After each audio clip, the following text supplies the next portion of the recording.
Welcome back to History of Birds. Last time the main theme was feathers. Why reptiles evolved them. It's just not for flying, far away from that. Most scientists believe that feathers are used to keep the body warm, a sign of upcoming endothermy. Another interesting characteristic of the new group of theropods is another way of breathing. After the Permian extinction, the air was poor in oxygen, so the theropods begun to use the bone system to extend their breathing. This has been one reason they have been so successful and taken dominance in the coming Jurassic. The first specimens haven't been so spectacular. In fact, they are very small, biped creatures. Their feet have still 5 toes. After their emergence in Argentina, the next steps lead to North America. The first neotheropods, Demonosaurus and Tawa, have lived in New Mexico. Better known is the next group, located in Arizona, the Chilophysoids. In difference to their ancestors, they have only 4 toes on the foot. The name means hollow form and refers to the hollow bones of the fossil. Silophysis shares this characteristic with modern birds. Silophysis is an active runner and carnivore who lives in the Upper Triassic. The next group is well known from the movie Jurassic Park. We make a big jump of about 20 million years, but Dilophosaurus lives in the beginning Jurassic. The first Dilos still live in Arizona, but like the Chilophysoids, they spread in the reachable world. The skull is different to his ancestors, he has 2 bone crests. The remaining group is called Avrostra, what means bird snout. This is the only group of theropods surviving the early Jurassic. 5 million years later, the Avrostra split again, into ceratosaurs and Tetanura. The ceratosaurs are known for something resembling a horn on their head. The group survived till the end of the Cretaceous, but they had the greatest radiation in the Jurassic. It's most likely that they emerged in Africa. The other group, Tetanura, means stiff tails. This is an important characteristic for the first birds. Now we change the epoch, entering the Jurassic, and we change the region, to China. China is a very important place for dinosaur research, and the discoveries of the last decades help to understand the evolution of the different dinosaur groups and also the evolution of birds. Monolophosaurus lived about 165 million years ago, but the line split from the Tetanura about 190 million years ago. Monolophosaurus had 1 skull bone crest, resembling a mixture of Dilophosaurus and Ceratosaurus. The sister taxon are the Orionids.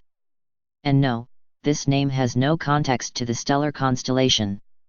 The Orionids splits into 2 groups about 187 million years ago. The first group are the megalosaurs. This group contains the famous megalosaurs, but also the gigantic spinosaurs. So this group evolved from small dinosaurs, other groups will do it in the same way. The sister taxon is called Avatheropoda and means bird theropod. The foot remains 3 toes, like the feet of modern birds. The allosaurs are the next group that evolved to giants. Allosaurus was gigantic, but the Carcharodonsaurs was completely oversized. Only overthrown by Spinosaurus, they was larger than the famous T-Rex. Both, megalosaurs and allosaurs, extinct before the end of the dinosaurs, about 90 to 85 million years ago. The sister taxon to the gigantic allosaurs are the small Cheilosaurs. The name means saurs with hollow tail. 2 small dinos split from the Cheilosaurs. First is Bicentenaria, a small dinosaur living in Argentina. The second is Xiaolong, who remained in China. It seems that this dinosaur was well feathered. The sister taxon of Xiaolong are the Tyrannoroptera, a clade containing tyrannosaurs, raptors, and the birds. The Tyrannoroptera have simple filaments or tufts of filaments. The first group splitting from Tyrannoroptera are the Tyrannosauroids. This is another group of small dinosaurs evolving to giants. The first Tyrannosauroids lived in China, was small and had 3 fingers on each hand. Guanlong had a bone crest on his skull. The group extinct about 66 million years ago, with the most famous specimen Tyrannosaurus rex. The second group is 1 species, Aarun, a small theropod living in China. Another species split 1 million years later of but Cypionix lived about 113 million years ago in Italy. So it's very probable that the ancestor of the tiny Cypionix lived in China. The sister taxon of Cypionix are the Maniraptoromorpha. The first splitting off group, Ornitholsts, lived in North America about 154 million years ago. It's very probable that this dinosaur is feathered. The remaining Maniraptoromorphs split into the Compsognathidae and the Maniraptoriformes. Compsognathus is a very small dinosaur and the similarity to Archaeopteryx is discussed since long time. He was a candidate for a direct ancestor of the first bird. Compsognathus lived contemporary to Archaeopteryx and in the same region, in Europe. This was about 150 million years ago, but the origins of the group are dating back 25 million years. New discoveries show that there are many dinosaur groups which are closer related to the birds. The Maniraptoriformes split into the Moniraptors and the Ornithomimosaurs. The name reveals the big similarity to birds, in fact bird imitator. They had their biggest spread in the Cretaceous. The names Struthiomimus, Gallimimus, and Ornithomimus are references to modern birds, ostrich and chicken. Moniraptors are the hand robbers, referring to the strong evolved arms and hands. They have brush-like filaments, something dawn-like feathers. All these characteristics lead into the birds. But neither this dinosaurs was able to glide or to fly, and still live on the surface.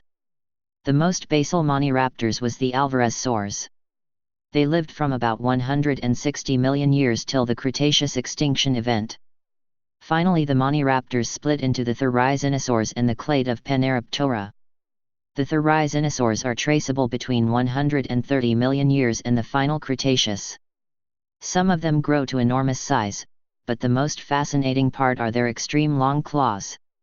Maybe they didn't use them for hunt but more to scratch bark from the trees, and it seems they was omnivore. Panaraptors means raptors with fully evolved feathers.